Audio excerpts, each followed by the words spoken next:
I'm UFC Hall of Famer Pat Millichen. I'm naturopath Doc Will Spencer. I'm mindset expert Nicholas Spohn.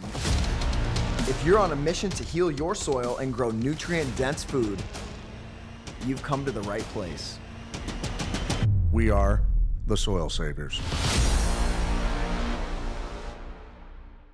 Well, we've got the Soil Saviors kits out. People are using them. They're applying them on their farms, in their gardens, all over the place. And of course, people have questions. So that's what this video is about.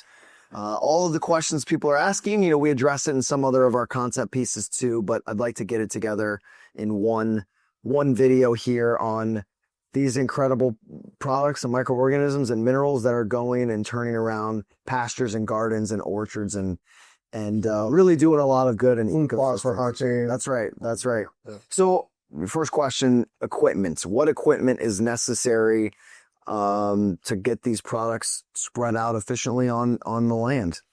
I mean, you can start out with a 5-gallon bucket, a 1-gallon bucket even, and mix the concentrate if you want to do a concentrate. And, a sprayer, a backpack sprayer, a handheld 1-gallon, 2-gallon bright sprayer. I mean, you'll use those as well. A watering can. I mean, they're really Sure. Those little 2-gallon pump sprayers, Yeah. they work. Not super efficient. They take more time than you think they will. I found that the Miracle Grow garden hose sprayer attachments tend to work better with the concentrate in there. Yeah, so the concentrate into the jar, you can kind of figure out, it's 3 ounces per gallon as the rate at which it disperses, or however you want to set that. If you want to do that, yes. Yeah. But the reason being is you want to allow, again, the water to dissipate some of the chlorine. Sure. Things like that. But, This was from well water. Yeah. Mixing the concentrate, though, for everybody to put it into the sprayer. If it's the handheld sprayer, the backpack sprayer, a 50-gallon sprayer or bigger, you always want to use the pantyhose or a filter. We'll talk about filtering in a second. But so we've got the 2-gallon pump sprayers, the hose additions. If you've got a food plot or a larger piece of land, you're definitely going to want a sprayer that you throw on the back of your ATV or the back of a tractor. Side by side. Yeah, we've got all the ratios for mixing the concentrate, 25 to 50 gallons per acre. Sure. So you can do those calculations, but that's kind of the equipment. And then, of course, before it goes into any of those distribution sprayer equipment, application. Yep, we're going to want to filter it because there's just some tiny little granules we just don't want to clog your sprayer, right? The spray tip, yeah. And so we're going to filter that out. What are some of the best ways for people to filter the concentrate? Yeah, like I'm saying, that's the pantyhose or a sock filter. What do you recommend for size of screens? It's a 50 to 80 mesh. If you're going to look for a screen size, most of your sprayers from your backpack, some of them have adjustable tips, but generally they're around 50 mesh. I mean, I'd even had guys call and say, hey, I couldn't find anything. I just use a couple pair. I'd put 2 pair of my socks together and pour it literally through my boot socks, and it'll work fine.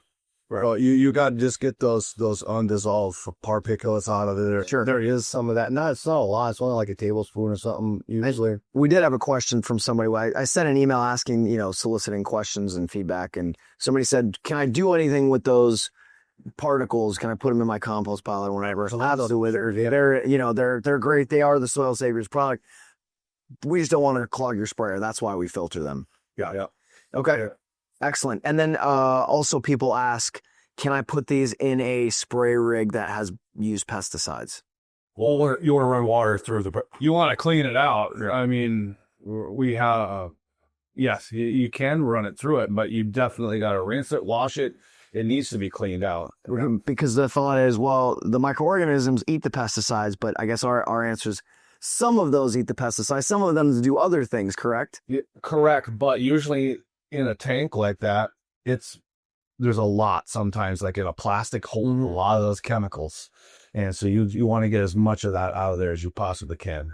And you don't want to combine it, obviously, with pesticides, herbicides, fungicides. Well, generally, you're not going to need to use those things anyway. But big ag operation folks would ask, those questions, and we have to tell them, well, no, because that our product is designed to, get rid of those chemicals. Well, we have a live product. Right. We have live organisms, and those things are designed to kill Right. products. So it's a war. You're creating a war. All right, so let's talk about that, because that was also one of the questions. Someone said, can I use this as a complement to fertilizers and pesticides? I think I know what you two are going to say, but not obviously at the same time where I'm mixing them in the same sprayer by any means. But if we apply them separately, can I use it to complement my fertilizers and pesticides? Well, if you put enough of the foliar spray down with the microorganisms onto a conventional NPK type fertilizer, it's going to start breaking that down and converting that into more bioavailable versions of those, nitrogen, phosphorus. So the potassium, right?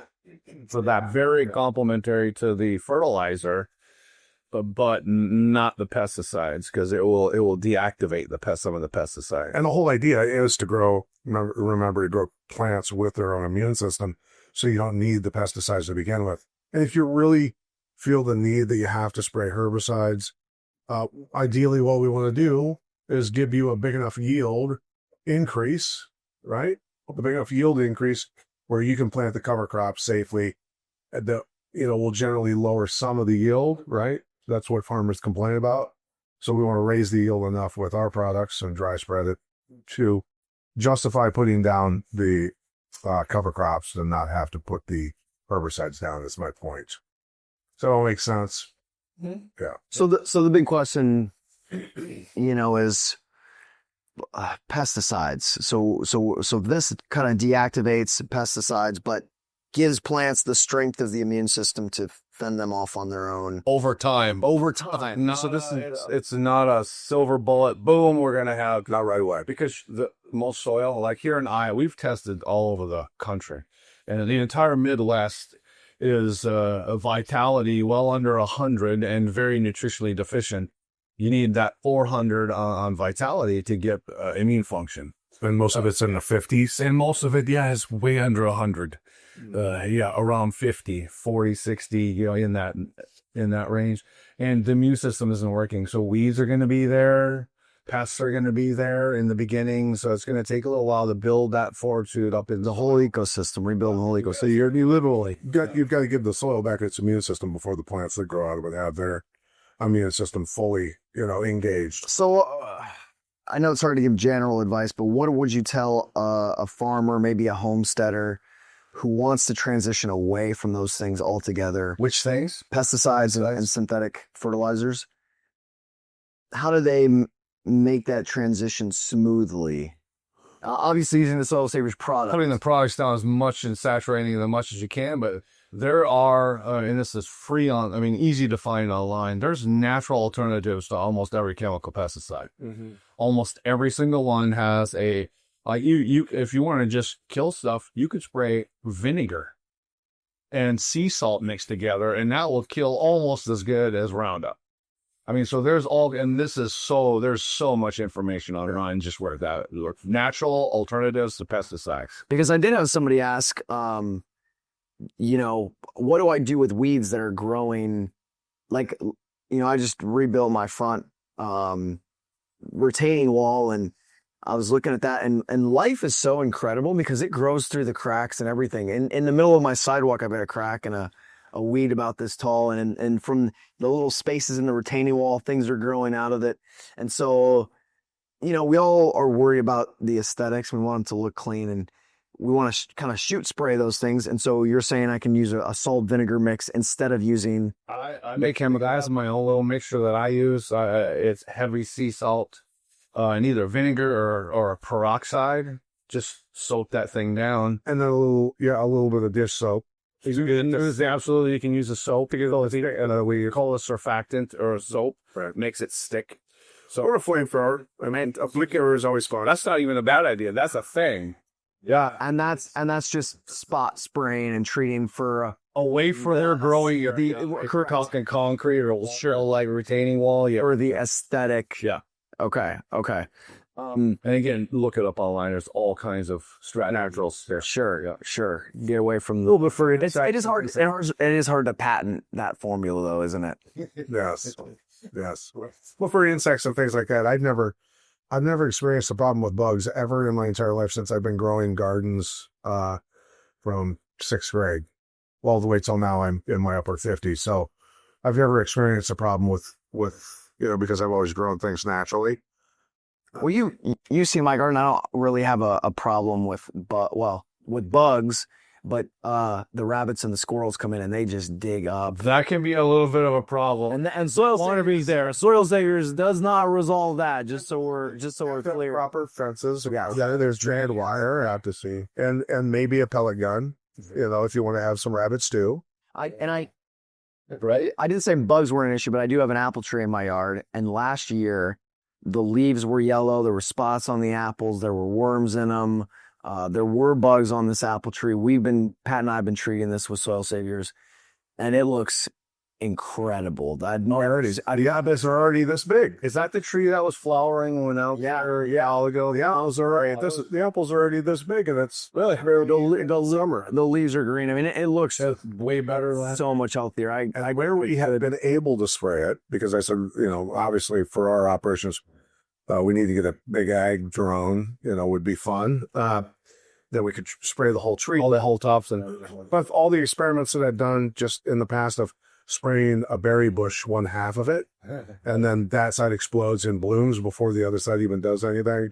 But the same thing for the apple tree is where we've been able to reach and spray, the apples are this big, and then where it's not sprayed, the apples are this big. Things are so much further. What a huge testimony right there. Yeah. Great. Okay, so how?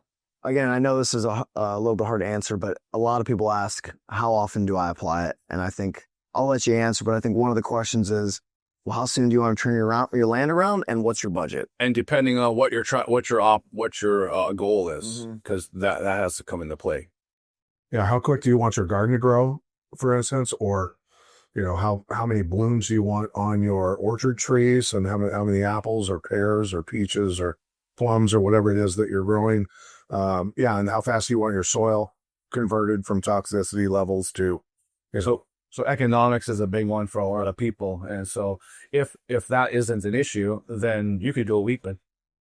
Yeah, and so the product, you get the small size is the 5-acre box, and if you're like me and you've got a fruit tree and a little garden and some flower beds, doesn't take a lot of product to make a big difference. You got the whole box for a year, you're still going to have leftovers like that. And it's not that expensive, but if you've got a 20-acre pasture that's diminished, it's going to take some money. And I'd like to, we can't pretend that budget's not a factor for people. We could talk about that. $75 an acre per treatment, which if you're going to do the whole acre beyond like a field, and just the foliar spray anyway. So there's that. So that's not breaking the bank, right? It's not breaking the bank at all compared to, you got to remember, a lot of people now where you would never think in the past, because they putting down NPK fertilizer for grass, right? Which people do for their lawn. They do it for golf courses. They do it for sod farms, but to grow grass for cattle to graze on, one would think they wouldn't do that as much, but they do more than you realize. And they're also spraying herbicides to get the weeds out, which is, it's kind of counterproductive. A little better than feeding them grain grown with chemicals, but you're signing them maybe. You're still pounding them with chemicals, right? Yeah. So in a field situation, we've had some really good results with just 2 applications. So I had one farmer that had a 20-acre piece of hay for his horses, and 2 applications. He was getting 70 ton per cutting off that field the year earlier. He did 2 applications, just 2, and that jumped to 148 ton off that 20 acres with just 2 applications. So whether it was all the products or it was releasing something that was in the soil. But the point is that it caused an over double yield of tonnage of hay that was a little more, it was more nutrient dense than. So that seems I don't want to say unbelievable, but pretty dramatic. It's fairly common. Was he applying a larger dose than just a 20-acre box? No, Mixture would have been? no. Did a 20-acre box on a 20-acre field, and twice, Pretty impressive. 30 days apart, and then cut at 60 days. So another 30 days, then is when he cut. So the field, he had pictures prior that was about waist high. And then I was sitting on the tractor with the mower, and I couldn't even reach the top of the grass. It was crazy. And that's fairly common. Like, that's not outrageous. So economically, was that worth it? I mean, Yeah, well, that sounds like... yeah, he didn't have a car problem, and we were actually treating that field was a kind of a unique case because we were only there getting rid of the cadmium. That was our goal, which we've accomplished our goal, but we also over doubled his hay yielding. So that's just a good side effect. So I've got a pretty small yard, and mainly I'm treating my garden. Can I lay it on a little thicker? I mean, is that gonna hurt anything? It may. So that's a problem because if you're going to cut back on the water you're going to add to the concentrate, depending on the situation, because I just don't know that, but you could stress that plant a little bit and it could go dormant. It could turn a little colory, it could show signs of stress. That's why you want to dilute that and do the more frequent applications with less product. You're going to get a better result because you're not going to negatively stress the plant. I mean, you obviously want to stimulate the plant to grow, but if you put it on too heavy, too thick, too rich. Remember, it's an acid as well, but natural. The fulvic acids, for instance, you can burn the leaves with it if the sun comes out and magnifies. That's why, we saw that's a really good point. We want to put this on like after 4 p.m. When that sun angle's coming down, because the sun, remember, is antiseptic, and we're putting microbes down. So you want to make sure you do it in the evening or when it's cloudy all day, rain. And give them time to get down into the ground too and get into the plant and do their thing. So instead of a double dose, I would do just 2 doses over a week. A week. Yeah, I would do a week apart instead of one a month. You can do them every other week, or do 4. One. There's people that spray weekly. Absolutely, there are absolutely berserk. Yeah. All right. Brief answer here. Time of year. When do I want to spray it?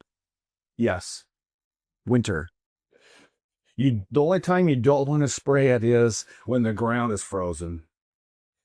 That's the only time. 50 degrees, right? Soil temperature is at 50, but you can put it down.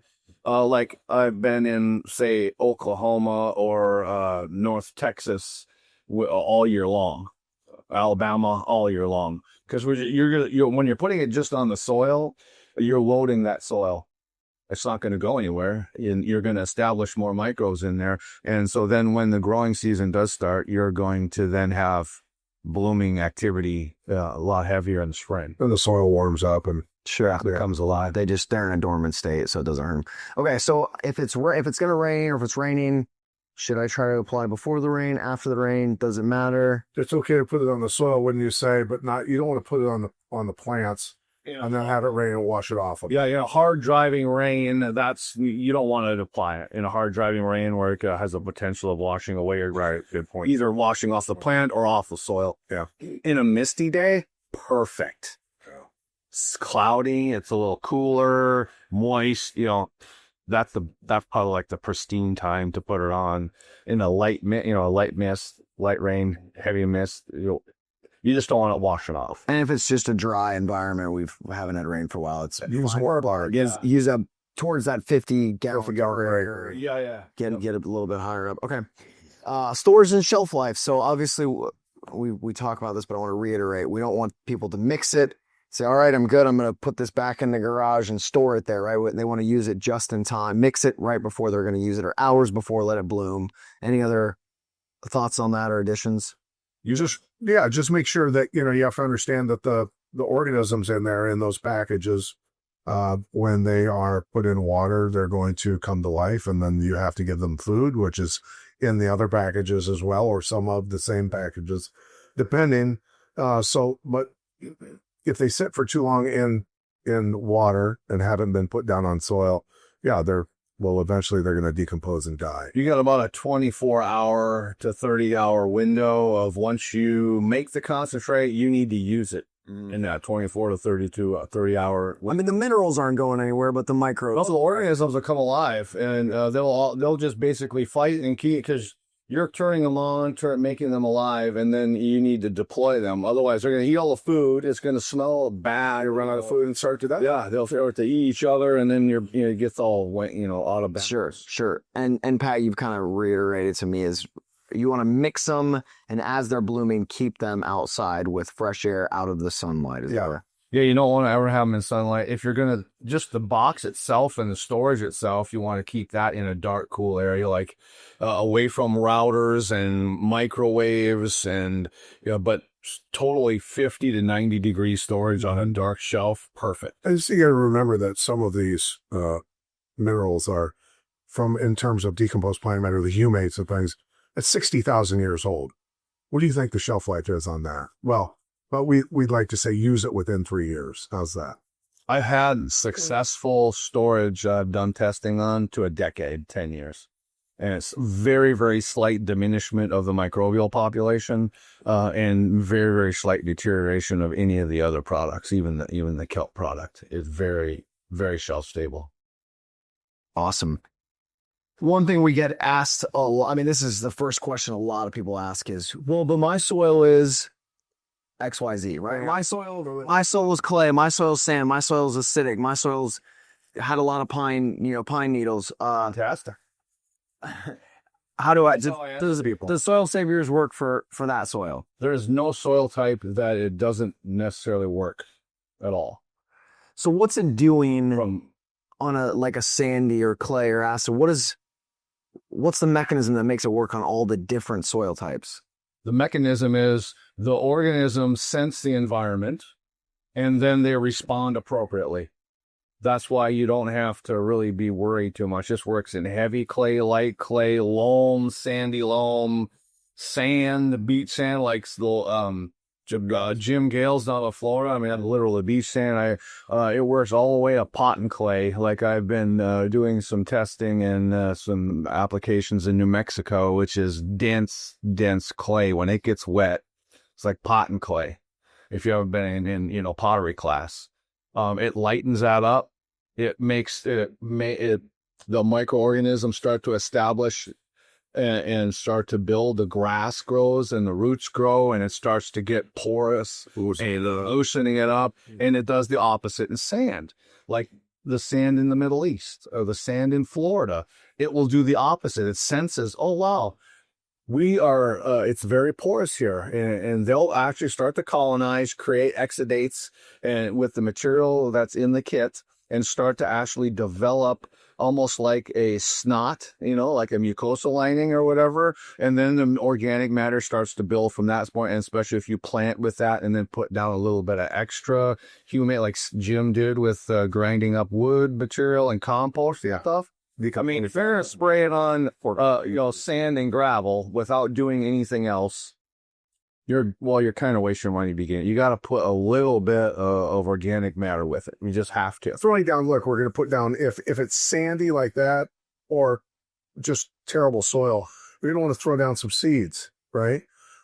Along with the garden maybe that you're trying to grow or the plants that you're trying to grow, you want to throw down seeds of grass and other things, so that you're building organic matter with the growth of death cycles or seasonal, right? So horrible soil is across the country, right? The clay, the garbage of Iowa soil, Midwest corn, beans, what they've done to it, all the way out to, down to Florida, just sand and things like that.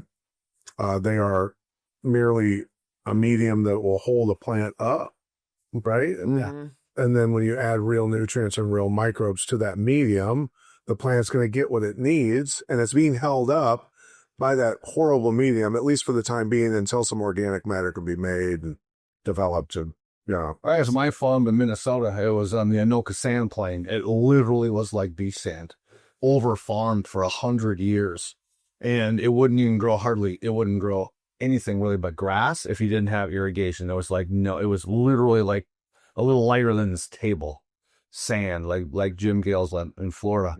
And I grew cover crops, I tilled, I put all these products down in that soil, and it took me, let's see, eight years. I went from a little bit of topsoil with a little bit, I mean, there was hardly anything there, to 10 inches of topsoil, because I was feeding, I was plowing, green manuring and composting and using these products and growing. So I took sand that needed irrigation to grow anything, like you were saying, as it was just like a hydroponic system, basically, in 8 years to 10 inches topsoil, and didn't need to irrigate anymore. And the drought, like you said, you don't need to irrigate. The drought resistance of a thick, carbon-rich, Black matter, microorganism-rich layer of humus is it's totally different than the eroded soil and what people farm around. So if you have and again, the data on an acre of soil, if you have an acre of soil, 1 square acre, and you add 1% of organic matter to that 1 acre, that 1 acre will hold 15 to 20 some thousand gallons more of water. Just 1% of organic matter. So if you add 10% or of organic matter to that acre, it'll hold 200,000 gallons of water more. Now, how are we improving our environment and creating proper weather cycles by that? Stopping the desertification of our entire continent right now by putting organic matter back in and natural microorganisms and real nutrients. We're going to reverse the droughts that are happening in the agriculture world. I mean, my home state of Iowa is suffering for the past several years from some really severe drought situations. Farmers are losing and plowing under their entire crops. And there's been some documentaries that have come out in recent years that are talking about this. And if they were truly environmentalists, they would be looking towards products like this to rebuild the soil, to increase water efficiency, to sequester carbon, and to regulate the climate as well. I mean, there's solutions to all of these issues, right? This is how we fight back and geoengineer a positive way. So we have others, we just made another video on this, but composting, obviously this is a great addition to compost. Compost is great to add more carbon to any soil type. How much, rule of thumb, soil saviors do we use on a compost pile? I would say use as much as you possibly can, because you can't use too much. The more you use on your compost pile, the less you're going to have to use out in the field. You don't need to turn your compost pile into soup. Well, or stew, right? I wouldn't say you got to be smart about it. Right. But if you're going to be putting stuff down and out in your garden, I would definitely spray your compost pile at the same time. Okay.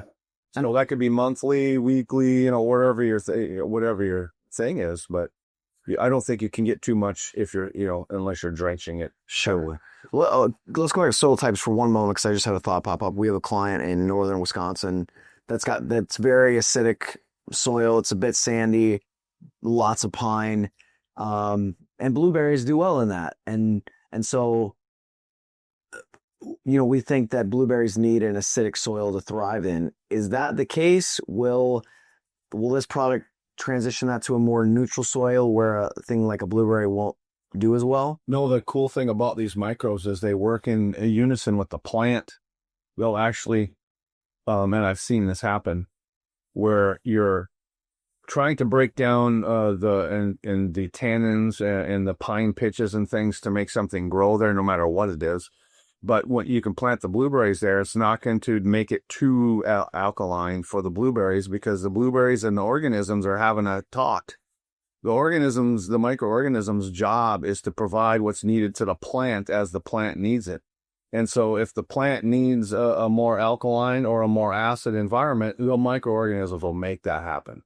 And oftentimes, I know you've found this to be true, is while some of the alkalinity and acidity per different type of crop does pertain many times, but many times it does not nearly as much as one would think when you have the 90 essential nutrients and the proper diversity of biology anyway.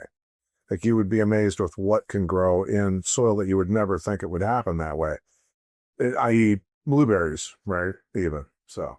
Nature's incredible. I mean, all these, the symbiotic relationship, the layers of depth, A lot of the parameters that we're, told and that have been established for the past 60, 70 years or longer in agriculture or human health or any of these categories, you have to remember, were established based on patented synthetic chemical agriculture practices, right?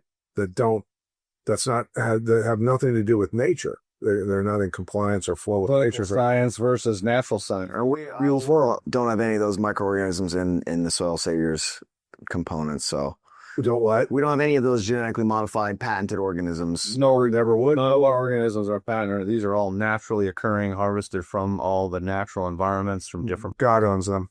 Nature owns them. We don't. We're just a steward. We are the stewards. That's how I like to think of all these things. All right. Question we just got an email was, can I put this on my lawn? Anything I would need to do different? Just to regular treatment of my lawn. Yeah, just nothing. Mix it the 25 to 50, the concentrate. And then we've got all of the numbers and instructions for mixing are at soilsaviors.org/how-to-apply. Yeah, but also, the dry spreads are going to be important here for even lawn care. But there's so many uses for Soil Saviors products, and then when you add the dry spreads with what we're doing, you can do anything you want, right? You can have an incredible lawn, golf course quality lawn without the toxicity of the golf course if you do it right, right? And so Soil Saviors is going to help you accomplish that. And the weeds are going to go away because they don't need to be there because the nutrients are in the soil already, right? And golf courses are, sorry, Will, you want to add something? No, just a good point. He brought the weed thing in a lawn because most people don't like dandelions and all these other things. So if you do have a really bad weedy problem and you want a nice low cut grass without the weeds, then the more you would put that on, the faster the weeds are going to go away like dandelions. Yeah, they're only there because of the imbalance. Yeah. So the only downside is that you probably may be cutting your lawn a little more frequently Because the grass is going to grow. because the grass is going to grow. Now I have a solution to that. And this is yes, not a bad word. That's not a bad idea, but All the bushes will be destroyed, though. in the natural science arena, you can go online and you look for the biodynamic spray calendar. Okay, there'll be a link that I'm going to give you to put on the website, so you can click on this link. But there's several calendars out there, but this is the one I like the easiest because it's all right there. There's actually, working with nature, there's actually a time of the month that you can spray that will slow the grass growth down or speed it up if you cut it at a certain moon cycle. This is like the old Farmer's Almanac kind of thing. And so, when you see this, I just thought about this. I found it and I brought it here for these meetings so we can share this with all the listeners. That I figure I'm gonna get this. There's a lot you could stare at. Well, there's going to be a lot of people have to think about what he's saying. And most people are going to go, because of the modern world and the way things are perceived, they're like, hocus pocus, a little deep. But the Farmer's Almanac has been, I remember said I was a kid, a little kid, very little kid, that my older family members who were farmers, that's what they did everything off of, was the Farmer's Almanac and moon cycle. This is the Farmer's Almanac on steroids. Well, it sounds crazy, but in my personal experience, parasites operate on moon cycles and a full moon. And people commit more crimes and in a full moon. I mean, this is documented. Those parasites get activated and control people. That's a whole. It's the same cause. So there'll be a link somewhere on the page where you see this video or somewhere that you can actually cut the grass at a certain time, keep it a little bit shorter, because if you don't and you cut it in the wrong time, it's going to be stimulating growth that you may have to be cutting it a little bit more, but you won't have weeds. Wild. Yeah. Wild. All right. So golf courses. Can a golf course operate without any of the synthetic chemicals that it's using to get that perfect length? Could we run a golf course just with Soil Saviors products? Yes. Stop it. No. Really? Okay. Golf courses have been created, United Arab Emirates. In the middle area here. Yeah, desert with these products. Yeah. Yeah. At 135 degrees. Yeah. And do they create kind of its own little microclimate? It's exactly what they do. You could tell the difference in a desert if you're on the golf course or if you're not. I mean, obviously, got to irrigate and do some things to help it along, but yeah, you can do an entire golf course with these products in this system very easily. Incredible. Well, and you think about the royal families in the Middle East, things like that. They're aware. They're very aware, and Plus, I like to play golf at night. they do. They have lights. Well, it's cool. They have stadium lights. Yeah, they are playing golf during the day. Yeah, very well. Okay, last couple questions here. Since you're talking about irrigation, what kind of water do people want to use when they're mixing and applying the soil savers? Rainwater if possible. My all-year-round water. My favorite is to pump it through the water saver device. Of course. But Would you, because not everybody's familiar with that or has heard other content on that, do you want to touch real quickly on what the water savers device does for when used in conjunction with the soil savers product? Just the basic restructuring. So it restructures the water, so it's a natural, vibrant, soft water, ready. The plants use it like really fast and easy. It has all kinds of different positive properties to it. break down the fluorides, the chlorines, the other chemicals, the ag chemicals, other harmful elements, and it's forever chemicals. So we do a carbon, so this can be in the line, in the main water line with a carbon Filter, a carbon filter out of it. A sediment filter of some kind, because you got to just keep the particulates out if it's like a well water and there's no contamination. And then you can just get a plumber to put the water savers device straight in the main line. Yep. And it's going to restructure, and that restructuring is going to break apart the charge of radioactive matter, chlorine, fluoride. Amp up what we're doing with the product. Put life force and energy back into it, mix it with the soil savers, and you're off and running. That worst case scenario, if you have to use tap water, let tap water sit for at least a day or so. Yeah, and start a little bit to kind of get some air in there and get the junk off gas. Yep, and then you can mix the real concentrate. Excellent. So we have to touch a little bit more. So you can put this into a hydroponic system for that irrigation. This can go in a mainline irrigation. This can go in drip irrigation. This can go in overhead fog in irrigation. You can inject this into your flood circulating water. I mean, this is a very diverse. It's a liquid concentrate. So it's anywhere you can put the liquid concentrate into the irrigation water. However, it doesn't have to be just foliar sprayed. You can just put it in irrigation to apply it.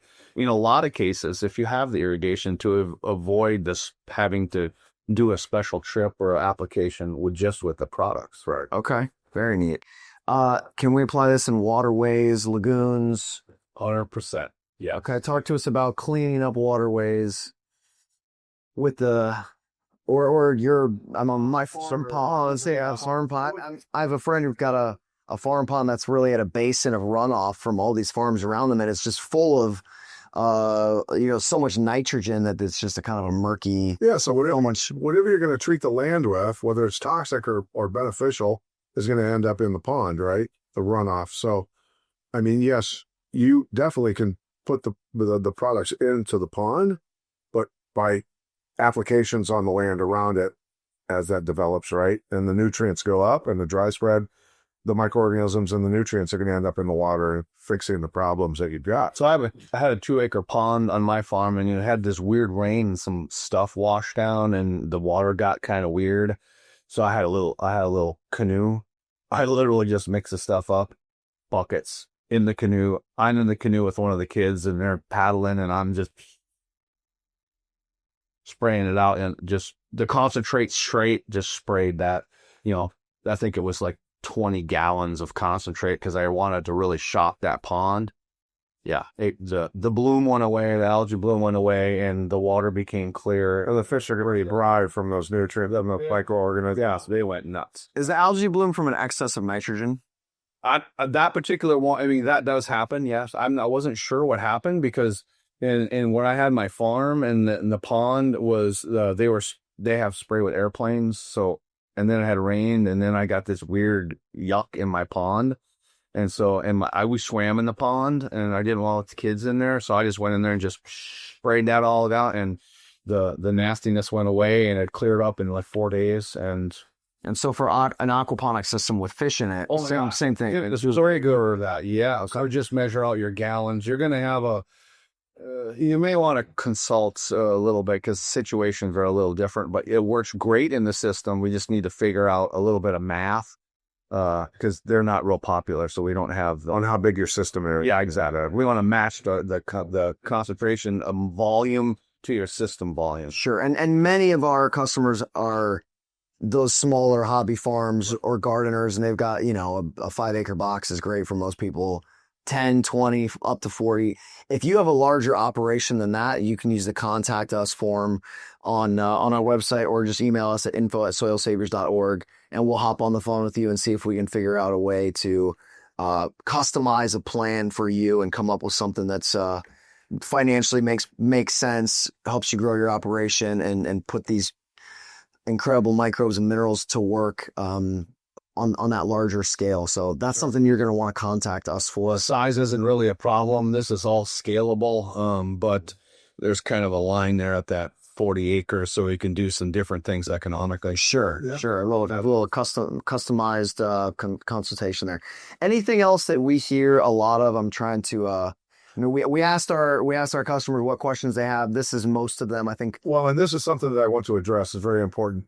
A lot of people who have been conventionally trained in composting, who have organic mindsets and have been trained in the thought processes that we have to control nature again. Even though the mentality is to work with nature, they still have the mindset to control nature because they'll work with only this many microbes, right? So having these discussions with people who are very experienced composters is helping them understand that, because they'll say, oh my God, well, wouldn't potentially aren't we putting something into the environment that could be, go systemic and go Blue or got the infection or something. go crazy, like go pathogenic. And I said, well, there's no such thing. And I know there's going to be a lot of critics about this, and that's fine. I'll sit down and have a conversation with anybody, right? Yeah. Things do not go pathogenic or explode in population unless there's an imbalance in nutrient deficiencies and severe toxicities that are going on, right? So it doesn't happen that way. If we put the diversity, like he's talking about, with over 1,000 organisms fully into that compost pile and let them do the work and balance themselves out and truly not try to control nature, it will balance itself out. That's a really good point. Because it's because the conventional thinking is that the bacteria or the mycelium or the extremophiles are the villains.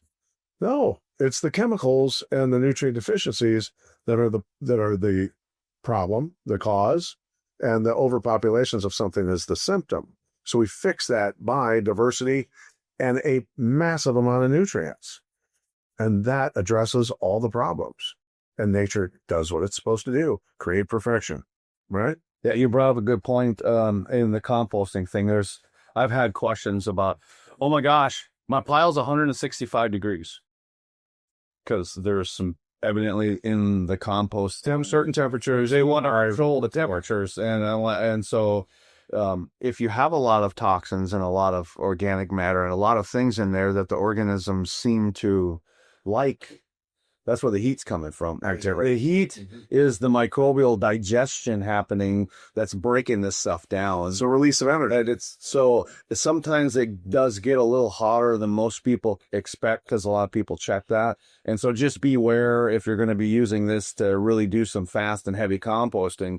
You may reach temperatures that you might think is bad, but it's only because the organisms that are in here, they're called extremophiles for a reason, because they live in extreme temperatures and they cause extreme temperatures to hold a balance sometimes. Or if they get a lot of food, they're going to do a lot of activity and it's going to create a lot of heat. So for sub-zero temps all the way up to 240 degrees is where they operate. Well, and they wouldn't create an environment that was too hot that would kill them. They don't commit suicide. Exactly. But most people don't understand, because it was the statement you made about controlling things. and in a composting thing. Sometimes the temperature looks like it's going to go out of hand a little bit and cause some problems, but it's not really. It's just nature. It's just nature with the bugs that we eat, the microbes that we eat. And again, you mentioned the extremophiles, and we talk about this a lot, but just to clarify, these are microorganisms that thrive In extreme condition, extreme environments, and the whole range of them means they can thrive in all kinds of extreme conditions. So high salt, acidic, high heat, sulfur, pressure. I mean, Alkaline. yeah, you the whole spectrum. And that's why the question about the different types of soil as well is kind of irrelevant to a certain extent, because they're going to work and they're going to express themselves how they need to, depending on where they're put, right? Pat, do you think you were an extremophile in a past life? I think that Or in this life? Well, today, come to think of it, when it comes to food, I can digest anything. Yeah, I've seen it. All right, and we've talked about this before. I don't know if we've touched on this in this video. On pastures that livestock are currently on, it's perfectly safe. They love it. They will gravitate right to it. So no need to be concerned or to Toxic loading at all. to have any kind of gap between application and grazing. I mean, we put it on my cousin's food plot, and he was letting his kids, they were literally running around behind the sprayer. Oh, yeah. And, he didn't have any concern. We didn't have any concern. That's the beautiful thing is, what he mentioned specifically was, when he used to in the past putting out herbicides and, chemicals, things like that to try and control the weeds in the food plots, the kids can't be out there. He's teaching them now that he can use natural mineral products along with the microorganisms, mix up the concentrate. The kids are helping make it, stir it up, learn about nature, then put it in the sprayer, and they can run behind the spray rig and have a blast. And they're kind of like wild animals. So speaking of wild animals, great for deer. Wild animals gravitate towards it, like we were talking about in my garden. You're gonna need to put some Wildlife's coming. Wildlife's coming. Absolutely. And then if you have livestock as well, the Livestock Saviors products will, speed up and complement the Soil Saviors boxes. Yeah. This can be applied on any stage of plant growth, really increase yields, foliage, root structure. Yeah. And for the farm families that are suffering from respiratory, digestive, joint pain, brain fog, get on the Soil Saviors products, speed up your recovery, your health mission while you're fixing your soil. I think that covers most of it. Yeah, well, I'm sure we will. If you have any questions, leave a comment, send us an email. We'd love to hear from you. Yeah. Send us a testimonial. Obviously, we keep saying that's what fires us up. And I think that should cover most of it. Again, if you want the instructions and the chart on how to mix and apply, go to www.soilsaviors.org/how-to-apply. Thanks, guys. Thank you. You're welcome. Present. Thank you for listening to the Soil Savers podcast. To learn more about the Soil Savers mission, or to buy Soil Savers products and restore the health and vitality of your land, livestock, pets, bees, and wildlife, visit soilsaviors.org. This content is for educational and entertainment purposes only and is not intended to be used to treat, diagnose, prevent, or cure disease in plants or animals. Always consult qualified professionals before making decisions related to your soil, livestock, and farm management.